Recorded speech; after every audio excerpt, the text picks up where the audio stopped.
안녕하세요. 협착증 진단을 받고 치료가 어느 정도 마무리가 되면 스스로 운동을 하면서 관리를 해 주어야 하는데요.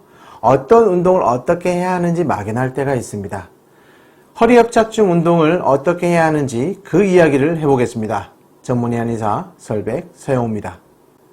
자, 허리 협착증은 척추뼈에서 신경이 지나가는 길목이 좁아져서 신경이 눌릴 때 증상이 나타나게 됩니다.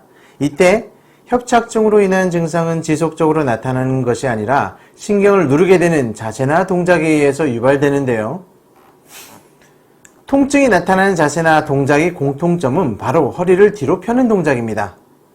허리를 펴는 동작에서 신경이 지나가는 길목이 좁아져서 신경을 자극하면 통증이 발생한다고 볼 수 있습니다. 자, 그럼 허리 협착증으로 인한 통증이 나타나는 원리와 그 통증을 줄일 수 있는 운동에 대해서 알아보도록 하겠습니다. 자, 허리 협착증은 나이가 들어가면서 허리 척추뼈의 퇴행으로 인해 발생하는 질환으로 널리 알려져 있습니다. 나이가 들면서 점차적으로 허리가 굽어지는 병으로 꼬부랑 할머니를 많이 연상하게 되는데요.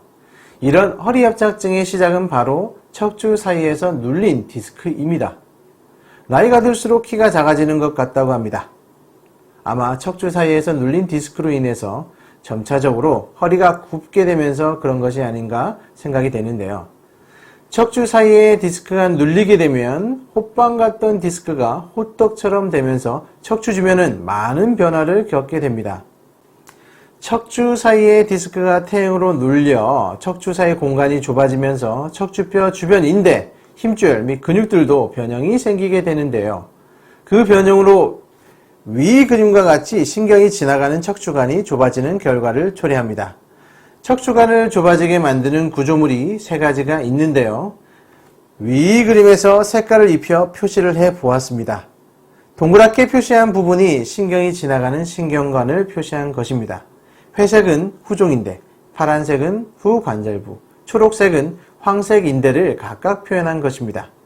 이 세 부위가 두꺼워지거나 튀어나오게 되면 신경관을 막아 관이 좁아지게 됩니다. 말이 좀 어렵습니다. 그렇죠? 조금 쉽게 풀어서 얘기하자면 척추의 퇴행으로 디스크가 눌려 척추의 높이가 낮아지면서 척추의 신경관 앞뒤에서 척추를 지지해주던 인대들이 느슨하게 접히면서 공간을 채우게 되는데요. 이 두 인대가 바로 후종인대와 황색인대입니다. 척추가 낮아지면서 척추 관절이 느슨해져서 튀어나오게 되는 것이 후관절이라 생각하면 됩니다. 이것도 좀 어렵습니다. 굳이 이렇게 설명하는 이유는 왜 허리를 굽히는 운동을 해야 하는지에 대한 이해를 돕고자 그런 것이니 천천히 보시면 이해가 될 듯도 싶습니다.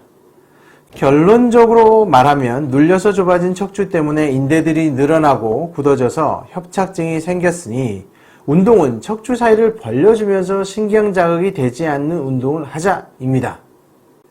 허리 협착증으로 인해 척추 사이가 눌려 좁아지면 위의 사진의 왼쪽처럼 디스크 뒤의 인대가 느슨해져서 늘어지게 됩니다. 이로 인해 척추신경이 지나가는 공간이 좁아지게 되는데요. 이렇게 느슨하게 되는 인대가 바로 이전에 설명드렸던 후종인대와 황색인대입니다. 이런 상태에서 척추의 신전 운동을 하게 되면 인대들은 더 느슨하게 되어 공간을 더 좁게 만드는 결과를 초래합니다. 하지만 굴곡 운동을 하면 어떨까요? 위의 그림처럼 느슨해졌던 후종인대가 늘어나겠죠. 그 뒤에 있는 황색인대도 마찬가지로 늘어납니다.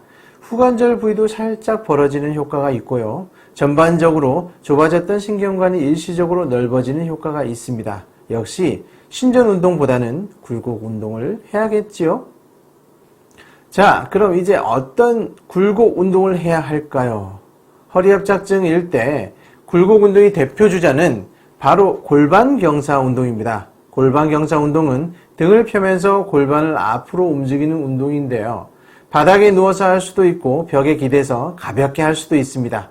벽에 기대서 하는 경우는 위의 그림처럼 골반과 등을 벽에 기대고 오목한 허리 부위로 벽을 밀어냅니다. 누워서 하는 경우에는 바닥에 눕고 무릎을 구부린 채로 바닥에 대서 등을 일으키는 동작을 하면 됩니다. 한 번에 10분 정도 하루에 서너 번씩 틈틈이 해주시면 됩니다. 하지만 이런 골반 경사 운동은 모든 허리 협착증인 환자분들에게 도움이 되는 것은 아닙니다. 허리가 오목한 경우에 보통 허리 전만이라고 하는데요. 허리 협착증 중에서 허리 척추뼈가 어긋나는 척추 전방전이증이 있으신 분들에게는 많은 도움이 될 수 있습니다. 척추 전방전이증에 대해서는 추후 한번 다시 설명드리도록 하겠습니다. 따라서 이미 협착증이 진행되어서 허리가 굽어진 분들은 이 골반 경사 운동이 크게 도움이 안 될 수도 있습니다. 참고하시고요. 척추 사이 디스크가 퇴행되어서 눌리면 척추 사이가 좁아져 척추 전체 높이가 변화가 생기는데 이로 인해 척추 주변 인대가 느슨해지고 척추 사이 관절에도 변화가 생겨 척추관이 좁아지면서 척추관 협착증이 됩니다. 이렇게 좁아진 신경관이 넓어질 수 있도록 도와주는 운동이 바로 허리 굴곡 운동이고 허리 굴곡 운동의 대표 주자는 바로 골반 경사 운동입니다. 참고하셔서 허리를 건강하게 관리하시기 바랍니다.